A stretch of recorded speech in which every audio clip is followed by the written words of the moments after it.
അപ്പച്ചി ഇച്ചൈ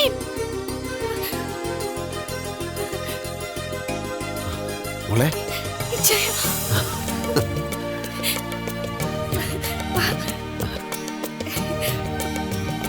ജോജി എവിടെ? ജോജി ഇപ്പൊ ഇറ്റലിയിലാ, സെമിനാരി നയിച്ചതാ.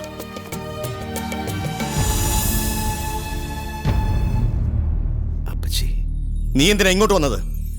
ജെസ്സിയുടെ വേർപാടിന്റെ വേദനയിൽ നിന്ന് ഈ കുടുംബം ഇനിയും കരകയറിയിട്ടില്ല. ഇനിയും ദുഃഖിപ്പിക്കാനാണോ നിന്റെ ഈ വരവിന്റെ ഉദ്ദേശം?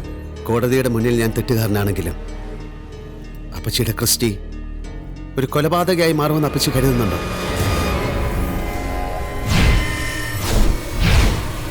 ഇവനാണ് എല്ലാത്തിനും കാരണക്കാരൻ. വിടടാ. ഇവനെ വിശ്വസിക്കരുത് അപ്പച്ചി. വിടടാ അവനെ. ഇവനെ കൊണ്ട് ഞാൻ പറയിപ്പിക്കാം. വിടാൻ. നിന്റെ ബോംബെയിലെ ഗുണ്ടായിസ് ഇവിടെ വേണ്ട. ഇറങ്ങി പോടാ. ക്രിസ്റ്റിക്ക് എന്താ വേണ്ടത്? എല്ലാം എന്റെ കുറ്റമാണെന്നാണ് സ്ഥാപിച്ചെടുക്കേണ്ടത്. ഞാൻ ഏൽക്കാം. അപ്പച്ചി ഇവൻ പറയുന്ന കേട്ടില്ലടാ. ഇനി എന്റെ മൂത്ത മോന്റെ സ്ഥാനത്ത് ഇവനാ. ഇവിടെ നീ ഇനി വരരുത്. ഇവളുടെ വിവാഹം ശേഷിക്കുന്ന എന്റെ ഏക സ്വപ്നമാണ്. നീ എന്ന ക്രിമിനലിന്റെ പേരിലാണ് പല നല്ല ആലോചനകളും മുടങ്ങിയത്. ക്യാപ്റ്റൻ വർഗീസ് മാപ്പിള ആരുടെ മുമ്പിലും അപേക്ഷിച്ചിട്ടില്ല. ഇപ്പൊ അപേക്ഷിക്കുക നിന്നോട്.